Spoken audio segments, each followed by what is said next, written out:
Good evening बच्चों। Last topic हम लोगों ने इक्विलिब्रियम ऑफ फोर्सेस के बारे में बात किया था और मैंने आपको बताया था कि इक्विलिब्रियम का मतलब होता है इक्विलिब्रियम ऑफ फोर्सेस में मैंने आपको बताया था कि एक्सेलरेशन कितना होता है, जीरो होता है। और अगर कहीं पे एक्सेलरेशन जीरो है तो इसका मतलब एफ नेट भी क्या होना चाहिए, जीरो होना चाहिए। और मैं आपको समझा चुका हूं बेटा, एफ नेट जीरो होने का ये मतलब नहीं है कि फोर्स ही नहीं है, फोर्स है, force is present but they are equal in magnitude, but they are equal in magnitude and opposite in direction.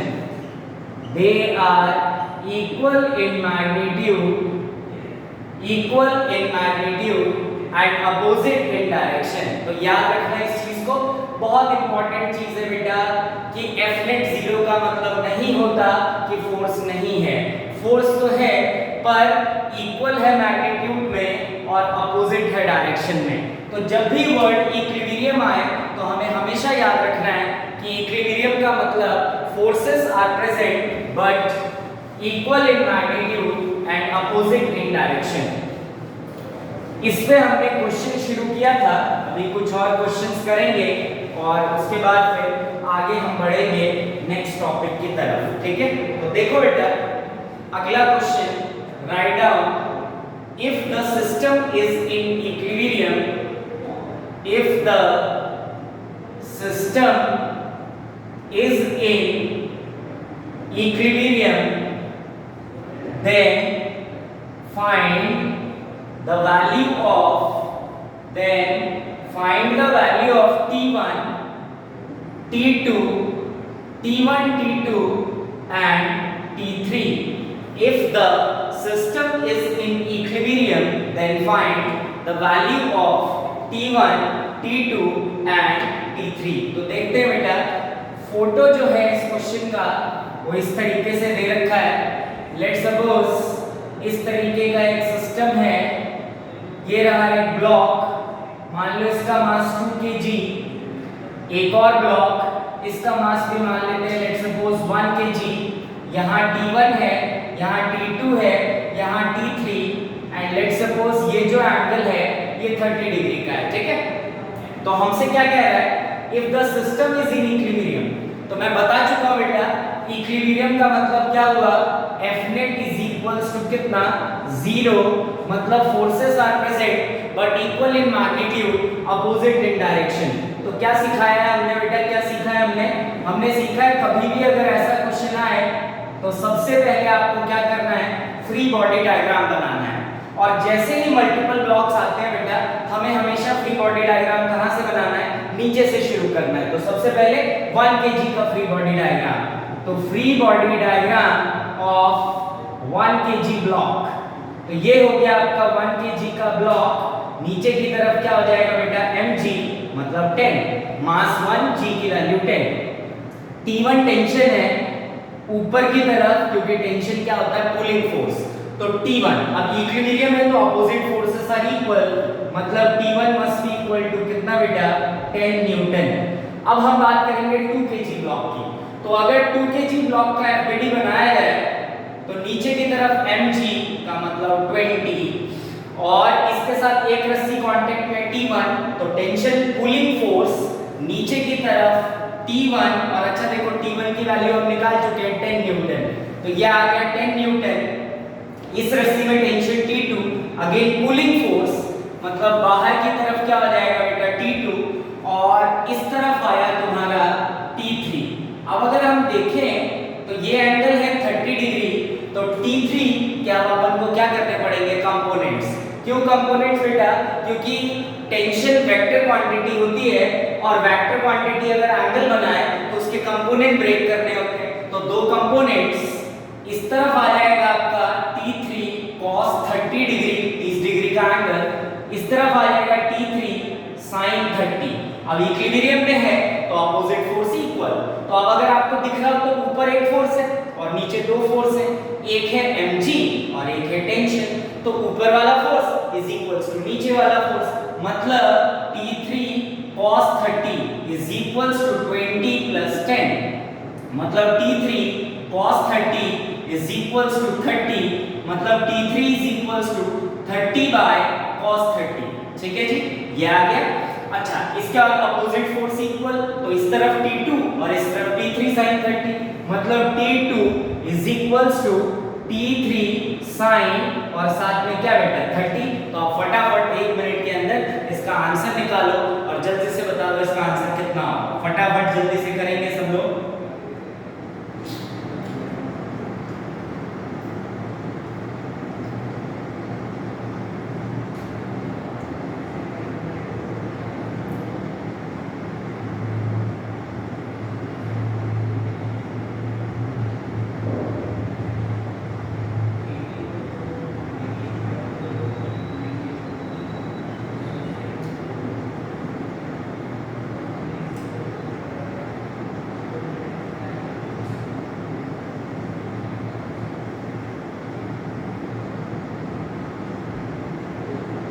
तो हम सब जानते हैं cos 30 √3/2 मतलब √3/2, तो 60/√3 न्यूटन। ये आ गया आपका T3। अब इसी तरीके से T2 की वैल्यू फाइंड करें जल्दी से। तो sin 30 की वैल्यू हम सबको पता होनी चाहिए, कितनी होती है बेटा, हाफ। तो T2 is equals to T3 है आपका 60/√3 इनटू हाफ, मतलब ये हो गया 30। तो T2 इक्वल्स टू 30/√3 न्यूटन। तो ये आ गया इस क्वेश्चन का आंसर। तो जल्दी से कॉपी करें, फिर हम अगला क्वेश्चन करेंगे।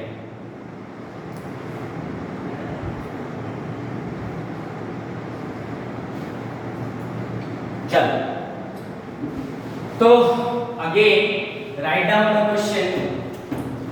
If the system is in equilibrium, if the system is in equilibrium, then find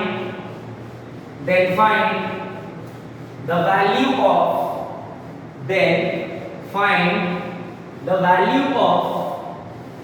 T1, T2, T3 and T4.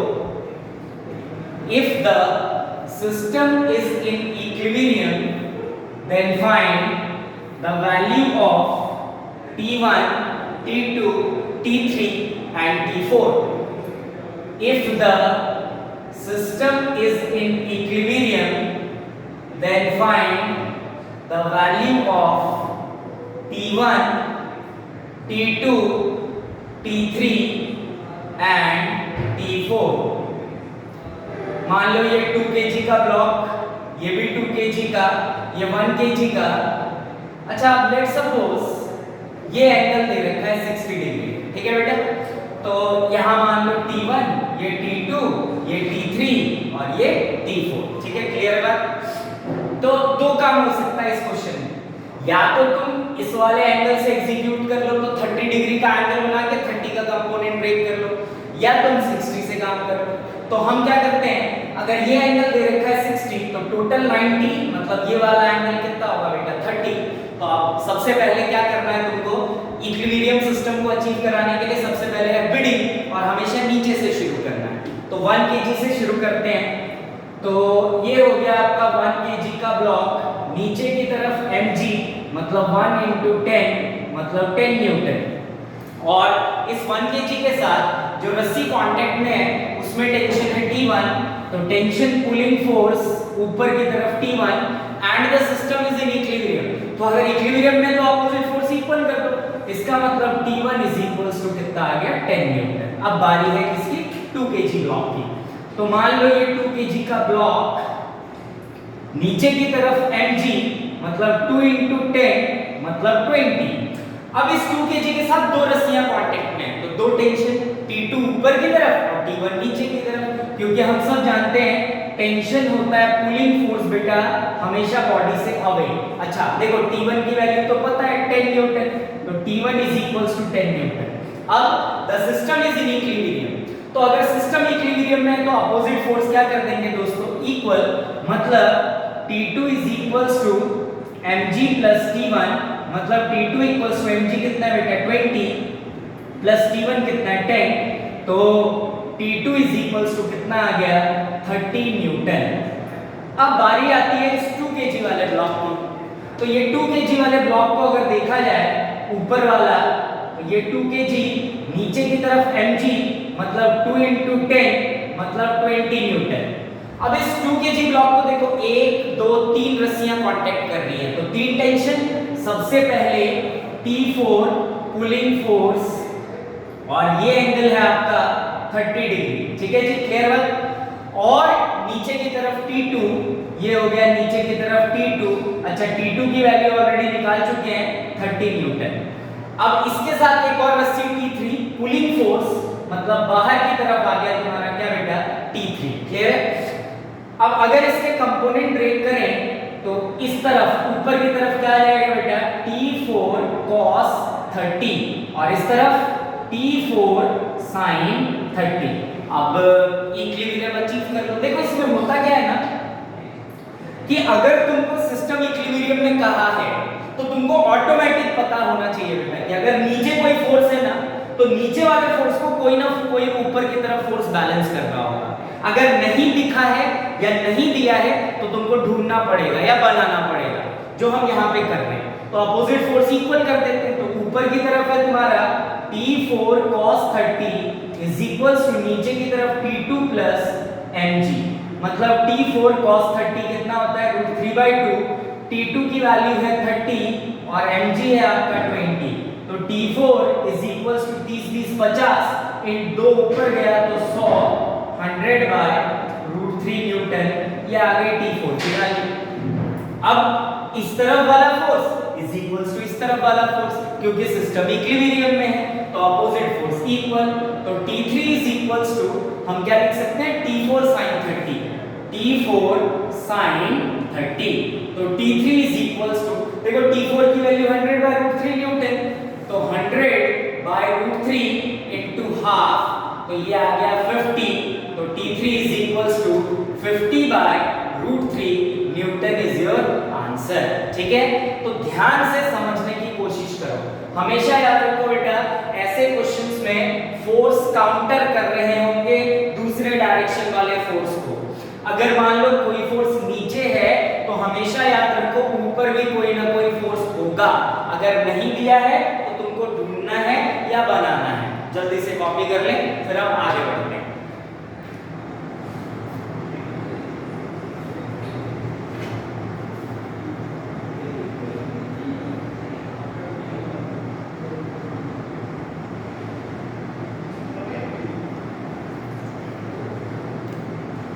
चलो तो नेक्स्ट क्वेश्चन देखते हैं। Right down next question, if the system is in equilibrium, if the system is in equilibrium, then find the value of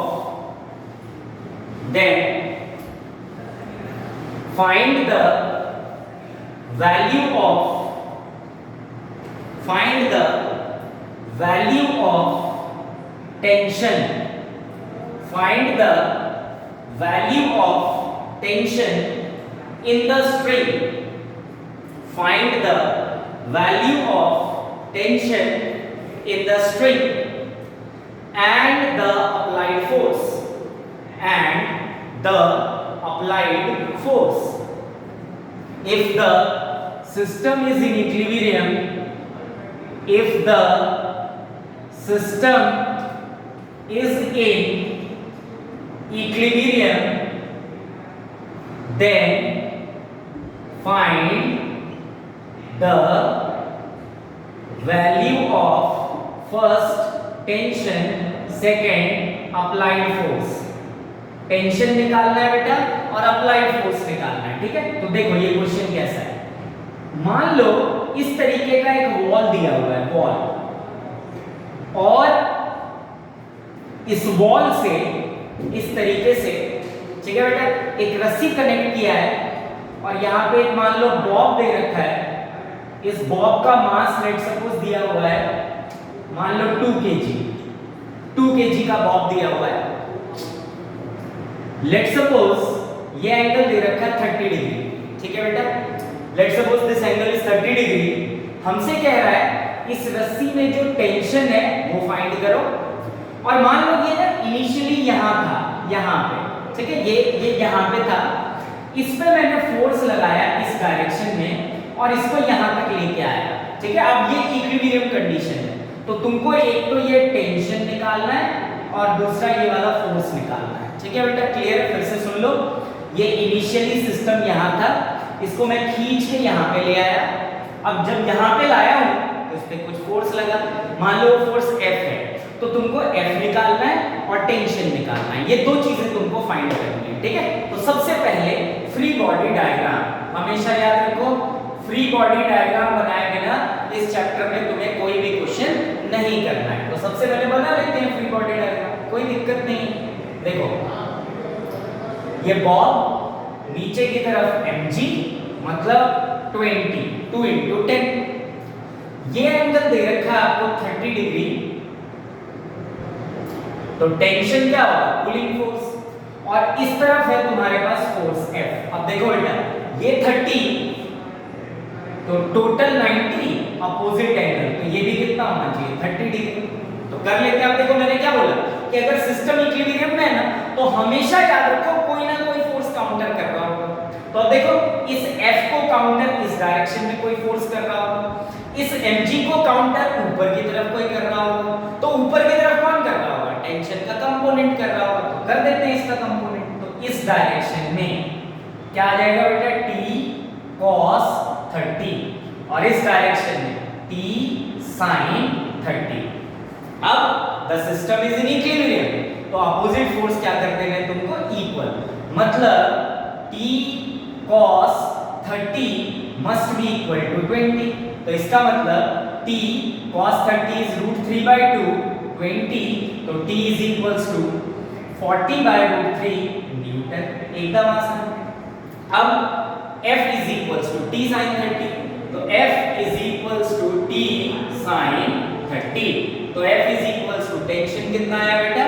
40/√3 sin 30 मतलब half, ये हो गया 20, तो F equals to 20/√3 Newton. ये आ गया तुम्हारा फोर्स, ठीक है। तो ये इस क्वेश्चन का सॉल्यूशन है, इसको कॉपी करें। एकदम आसान। याद रखो तुमको फ्री बॉडी डायग्राम बनाना है। अगर फ्री बॉडी डायग्राम बना लोगे तो क्वेश्चन सॉल्व हो जाएगा, नहीं बना पाओगे तो क्वेश्चन सॉल्व नहीं हो पाएगा। जल्दी से अब इसको कॉपी करते हैं। चलो तो अब अगला टॉपिक हम पढ़ते हैं, right down. Next topic Newton's laws of motion. Newton's laws of motion. Newton's laws of motion. देखो बेटा, न्यूटन ने 3 लॉ दिए थे। फर्स्ट लॉ सेकंड लॉ नहीं हो सकता, सेकंड लॉ फर्स्ट लॉ नहीं हो सकता। जो फर्स्ट लॉ है वो फर्स्ट लॉ ही रहेगा। Newton's laws of motion. तो न्यूटन ने क्या किया था बेटा? 3 लॉ दिए थे। तो सबसे पहले हम देखते हैं first Newton's first law of motion. देखो बेटा, ये जो फर्स्ट लॉ है ना, फर्स्ट लॉ, इस फर्स्ट लॉ ने हमें बताया था कि मास होता क्या है। मतलब first law can tell us, first law can tell us about the concept of क्या बेटा? कि मास होता क्या है, ये हमें फर्स्ट लॉ से पता लगा था। अब देखो इस लॉ को ना first law is also called law of inertia. First law को लॉ ऑफ इनर्शिया भी कहते हैं, जहां इनर्शिया का मतलब ही क्या होता है बेटा, मास होता है। याद रखना, इनर्शिया का कुछ मतलब नहीं होता, इनर्शिया का मतलब मास होता है, ठीक है। तो फर्स्ट लॉ हमें बताता है कि मास क्या होता है। तो अब देखो बेटा, मास के बारे में थोड़ी सी बातचीत कर लें। सबसे पहली चीज स्केलर क्वांटिटी होती है, स्केलर क्वांटिटी। दूसरी चीज ये क्या होती है बेटा, प्रॉपर्टी ऑफ ऑब्जेक्ट या फिर कह सकते हो बॉडी। मास जो होता है बेटा वो स्केलर क्वांटिटी होता है और ये बेसिकली प्रॉपर्टी होती है, प्रॉपर्टी। जैसे देखो मैंने बताया था बिल्कुल शुरुआत में कि वेट और मास ये दोनों अलग अलग चीजें हैं। वेट फोर्स है इसलिए वेक्टर है, पर मास किसी भी बॉडी की प्रॉपर्टी होती है इसलिए ये स्केलर क्वांटिटी है। तो हम ध्यान देंगे फर्स्ट लॉ जो होता है, first law is also called law of inertia. First law को हम लॉ ऑफ इनर्शिया भी कहते हैं और इनर्शिया का मतलब कुछ नहीं बेटा, मास होता है। Always remember inertia is basically mass, ठीक है।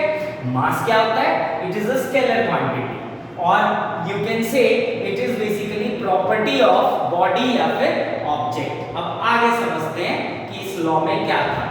तो ये जो फर्स्ट लॉ है उसको लॉ ऑफ इनर्शिया कहते हैं, लॉ ऑफ इनर्शिया। अब देखो बेटा, ये जो इनर्शिया होता है ये 3 टाइप का होता है। मतलब फर्स्ट लॉ जो है उसको 3 तरीके से क्लासिफाई किया, जैसे इनर्शिया एट रेस्ट, पहली चीज। दूसरी चीज इनर्शिया एट मोशन और तीसरी चीज इनर्शिया ऑफ डायरेक्शन। 3 चीजें होती हैं बेटा, inertia at rest, inertia at motion, inertia of direction, या inertia at rest, inertia of motion and inertia of direction, ठीक है। तो सबसे पहले समझो फर्स्ट लॉ में कहा क्या था।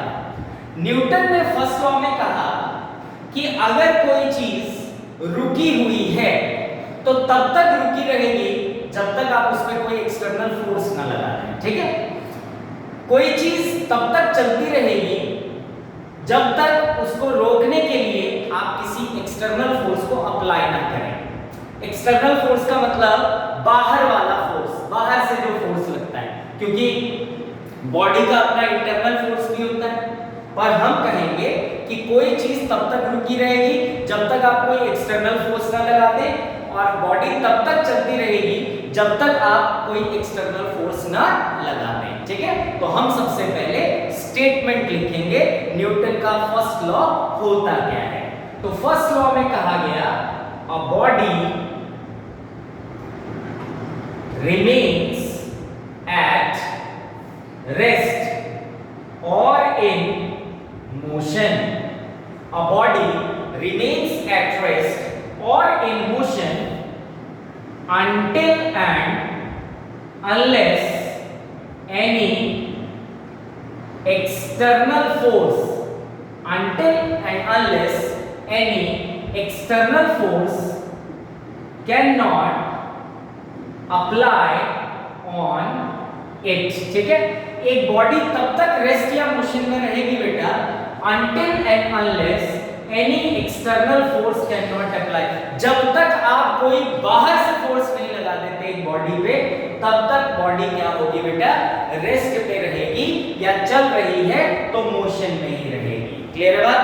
अ बॉडी रिमेन्स एट रेस्ट और in motion until and unless any external force cannot applied on it, ठीक है। ये है आपका बेसिक फर्स्ट लॉ, ठीक है। अब फर्स्ट लॉ जो है उसको लॉ ऑफ इनर्शिया भी कहते हैं और इनर्शिया 3 टाइप का है। पहला इनर्शिया एट रेस्ट, दूसरा इनर्शिया ऑफ मोशन और तीसरा inertia of direction. Inertia at rest का क्या मतलब है? इनर्शिया एट रेस्ट का मतलब है a body remains at rest until and unless any external force can not apply on it. ठीक है, ये होता है inertia at rest. इसी तरीके से inertia of motion, a body remains in motion until and unless any external force cannot apply on it. ये होता है inertia of motion. inertia of direction समझते हैं. A body cannot change its direction of motion until and unless any external force cannot apply on it. ठीक है बेटा, मतलब एक बॉडी तब तक अपने मोशन का डायरेक्शन चेंज नहीं करेगी जब तक आप बाहर से कोई फोर्स ना लगा दें. अब मान लो तुम गाड़ी चला रहे हो, एकदम से मोड़ आ जाता है, ऐसा थोड़ी गाड़ी अपने आप मुड़ जाता है. स्टीयरिंग पे आप क्या करते हैं बेटा, फोर्स लगाते हैं, फिर वो स्टीयरिंग क्या करता है, ड्राइव देता है किसको, व्हील को, और व्हील घूमता है और हमारी गाड़ी टर्न लेती है. तो ये है आपका first law of Newton. Newton first law of motion. First law can tell us about the concept of mass. ये ध्यान रखेंगे बेटा, फर्स्ट लॉ से हमें मास होता क्या है इसके बारे में पता लगा था. First law is also called law of inertia. First law को हम लॉ ऑफ इनर्शिया भी कहते हैं, जहां इनर्शिया का क्या मतलब होता है, मास. अब मास क्या है, it is a scalar quantity. तो अगर मास स्केलर क्वांटिटी है तो इसका मतलब it only depends on magnitude but not direction. फिर क्या है बेटा, it is a property of body या ऑब्जेक्ट. अब देखो लॉ ऑफ इनर्शिया तीन टाइप का, inertia at rest, inertia of motion, inertia of direction. Inertia of rest का क्या मतलब है, अ body remains at rest until and unless any external force cannot applied on it. Second law क्या है बेटा, inertia of motion, a body remains in motion until and unless any external force cannot applied on it. Third है inertia of direction, a body cannot changes its direction of motion until and unless any external force cannot applied on it. ये है inertia of direction. और first law का whole soul मतलब क्या है, a body remains at rest or in motion until and unless any external force cannot applied on it. ठीक है, तो this is all about first law. तो अब इसको कॉपी कर लें, फिर हम करेंगे Newton's second law of motion. उससे पहले हमें एक चीज समझनी होगी,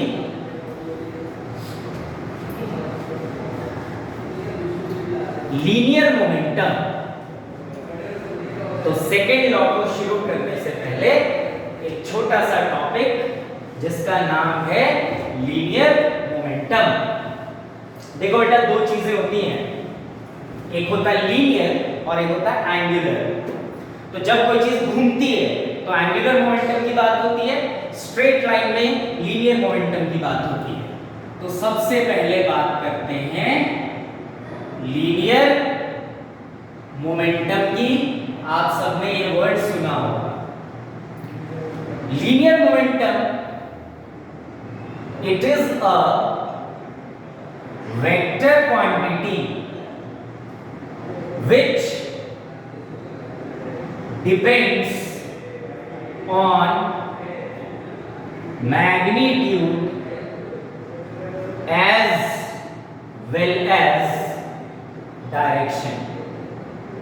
ठीक है, it is presented by it is presented by P। P से लिखते हैं बेटा इसको, ठीक है, समझना। It is presented by P। मान लो किसी बॉडी का मास m है और ये बॉडी v वेलोसिटी से चल रही है। मान लो इस बॉडी का मास m है और ये v वेलोसिटी से चल रही है, तो इसका जो मोमेंटम होगा वो होता है बेटा product of mass and velocity. Product of mass and velocity is called momentum. तो p vector is equals to mass into velocity vector. हम सब जानते हैं बेटा मास स्केलर और वेलोसिटी वेक्टर।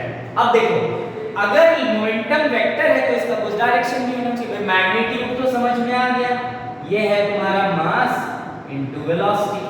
इसी को simple p is equals to m भी लिख सकते हो। अब मोमेंटम का डायरेक्शन क्या होता है? जिस डायरेक्शन में वेलोसिटी होती है बेटा बॉडी की, उसी डायरेक्शन में मोमेंटम का भी क्या होता है? डायरेक्शन होता है। तो हम यहां लिख लेंगे the direction of linear momentum is along the direction of velocity. The direction of linear momentum is along the direction of velocity. जिस डायरेक्शन में वेलोसिटी होता है बेटा, उसी डायरेक्शन में मोमेंटम भी होता है। तो सबसे पहली चीज लीनियर मोमेंटम। तो लीनियर मोमेंटम क्या है बेटा? It is a vector quantity which depends on magnitude as well as direction. Momentum होता क्या है? मोमेंटम होता है product of mass and velocity. अगर किसी बॉडी का मास m है और वो भी वेलोसिटी से चल रहा है बेटा, तो उसका मोमेंटम क्या होगा? mv, मास इनटू वेलोसिटी। क्लियर है बात? और जिस डायरेक्शन में वेलोसिटी है उसी डायरेक्शन में क्या है बेटा? मोमेंटम भी है। समझ में आएगा? The direction of linear momentum is along the direction of velocity. ठीक है, तो ये है आपका लीनियर मोमेंटम। अब इसको कॉपी कर लें फटाफट, फिर हम देखते हैं सेकेंड लॉ क्या है।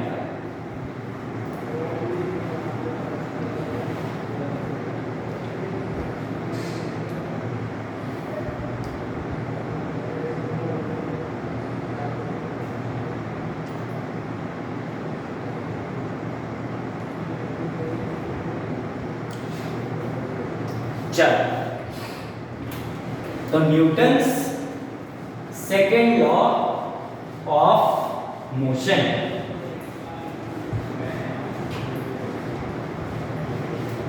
Newton's, write down, Newton's second law of motion.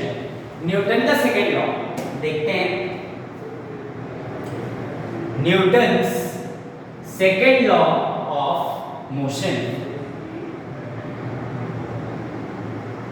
Newton's second law of motion. तो देखो बेटा, जैसे फर्स्ट लॉ से हमें मास के बारे में पता लगा, वैसे ही सेकेंड लॉ से फोर्स के बारे में पता लगा। ठीक है, तो this law tell us about force. Force होता क्या है ये हमें सेकेंड लॉ ने दिया। ठीक है, तो सेकेंड लॉ का पहले स्टेटमेंट देखो। सेकेंड लॉ होता है the applied force acting on any body is directly proportional to its change in linear momentum. ठीक है, the applied force acting on any body is directly proportional to its change in linear momentum. देखो बेटा, मैंने बताया हुआ है change मतलब d over dt होता है, याद रखना। ठीक है, तो देखो ये था applied force is directly proportional to rate of change of momentum with respect to time इसका एक और डेफिनेशन लिख लो, लीनियर मोमेंटम,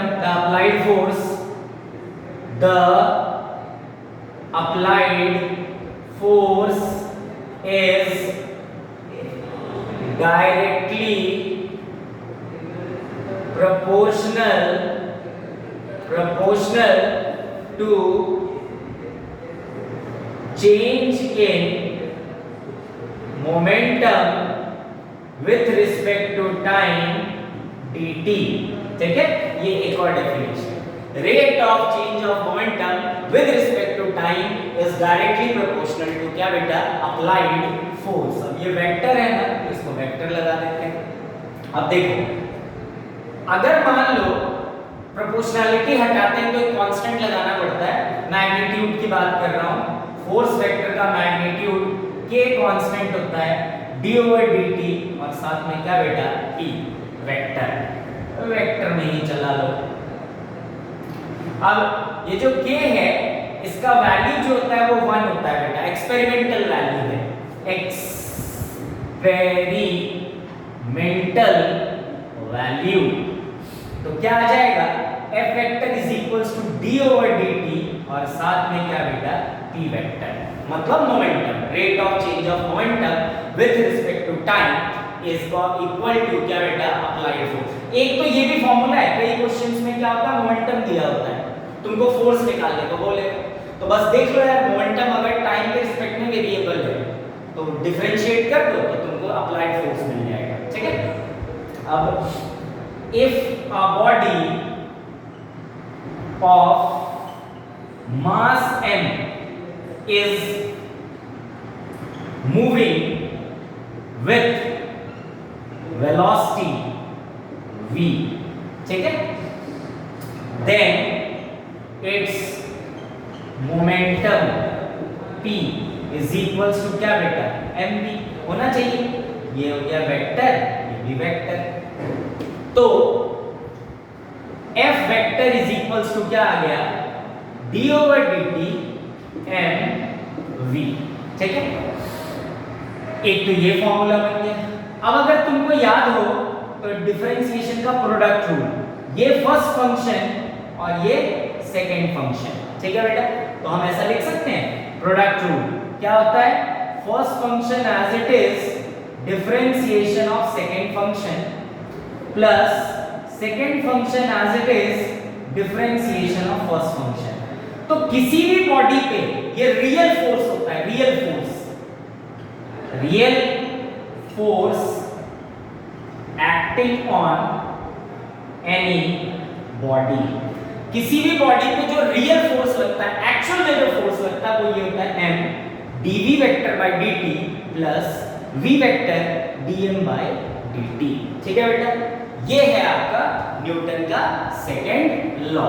पर अब इसमें होता क्या है ना बेटा, मास जो होता है ना वो दो तरीके का होता है, एक होता है कांस्टेंट मास और एक होता है वेरिएबल मास। समझना, मास दो तरीके का है, मास जो है वो दो टाइप का होता है बेटा, एक होता है आपका कांस्टेंट मास और एक होता है दोस्तों वेरिएबल मास। दो मास होते हैं। कांस्टेंट मास का मतलब ऐसा मास जो चेंज ना हो, जैसे मान लो मैं 10 किलोमीटर चलूं ना तो भी मेरा मास अनचेंज्ड ही रहेगा, रिमेन्स अनचेंज्ड। पर एक मास होता है variable, changes with respect to क्या बेटा, टाइम। अब जैसे मान लो एक ट्रक है, मान लो ये एक ट्रक है और ये ट्रक चल रहा है वेलोसिटी से, ट्रक मान लो रेते से फिल है, सैंड से भरा हुआ है, ठीक है, तो तुम देखते होगे यहाँ से ना थोड़ा थोड़ा रेत निकलता रहता है, तो जैसे जैसे टाइम बढ़ता जाता है वैसे वैसे इसका मास क्या होता जाता है, कम हो जाता है।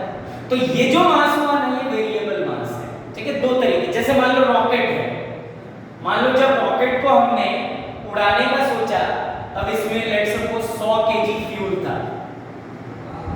अब जैसे जैसे ये ऊपर जाता जाएगा वैसे वैसे फ्यूल बर्न होता जाएगा, तो वैसे वैसे इसका मास भी क्या होता जाएगा बेटा, कम होता जाएगा।